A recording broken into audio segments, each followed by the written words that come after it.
جیو سمیت کئی T V channels پر cyber attack کیا تھا۔ شکر ہے سوشل میڈیا ہے، ورنہ آنے والی کئی نسلیں اس پر اعتبار کرتی رہتیں کہ شاید اس وقت پاکستانی چینلز ایران کے مظلوموں کے ساتھ کھڑے تھے، اس لیے امریکہ کو ان پر سائبر حملہ کرنا پڑا۔ حقیقت یہ ہے کہ پاکستانی چینلز امریکی میڈیا سے زیادہ کنٹرولڈ ہیں۔ پاکستان کے جو بڑے ہیں ان کی کیا حیثیت ہے کہ وہ عمران خان کو اغوا کر کے قید کریں جب اس کے پیچھے عالمی اسٹیبلشمنٹ کا ساتھ نہ ہو؟ عمران خان کو ہٹانے اور پھر قید میں رکھنے میں امریکہ، اسرائیل، برطانیہ کے ساتھ ساتھ سعودی عرب، امارات، قطر اور یورپ بھی شامل ہیں۔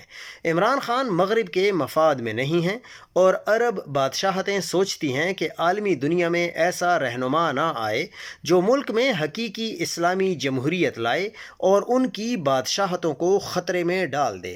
یہ حقیقت ہے کہ عمران خان کی جو نڈر قسم کی پرسنالٹی ہے وہ پاکستان کو ایسا ملک بنا دیں گے اور وہ عرب ممالک کو بھی اپنے ساتھ اکٹھا کر لیں گے اور پھر ان سے پوری دنیا پر وہ اپنا جو غلبہ ہے وہ قابو کر سکتے ہیں۔ لیکن چونکہ یہ بڑی طاقتیں نہیں چاہتیں اور وہ اپنی بادشاہت کو بھی خطرے میں نہیں ڈالنا چاہتیں۔ ایرانی سپریم لیڈر کو قتل کرنے کے بعد اگر ٹرمپ یہ سمجھ رہا ہے کہ وہ ایران میں وینزویلا کی طرح بڑے آرام سے رجیم چینج کرا لے گا تو وہ غلط فہمی کا شکار ہے۔ مادورو ایک کمزور حکومت تھی جو اس کے جاتے ہی ختم ہو گئی۔ ایران میں سپریم لیڈر کے علاوہ پاسداران انقلاب ہیں، فوج ہے، وہاں کے سخت گیر علماء ہیں اور وہاں سے علی لاریجانی کی قیادت میں کل سے جیسا سخت رد عمل آ رہا ہے۔ دنیا دیکھ رہی ہے، وہ اسرائیل، امریکہ تو دور عرب ممالک کو بھی نہیں معاف کر رہے۔ وہاں رجیم چینج کیسے ہوگی؟ خامنائی کی شہادت کے بعد امریکہ نے ایران کو اپروچ کیا ہے، سیز فائر پر بات چیت کی کوشش بھی کی ہے، لیکن ایران نے اسے مسترد کر دیا ہے۔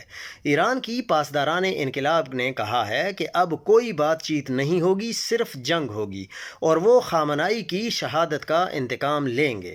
خامنائی کی شہادت نے دنیا کو تیسری جنگ عظیم کے دہانے پر لا کھڑا کیا ہے۔ قرائن بتا رہے ہیں کہ ٹرمپ امریکہ کے لیے گورباچوف ثابت ہو سکتا ہے۔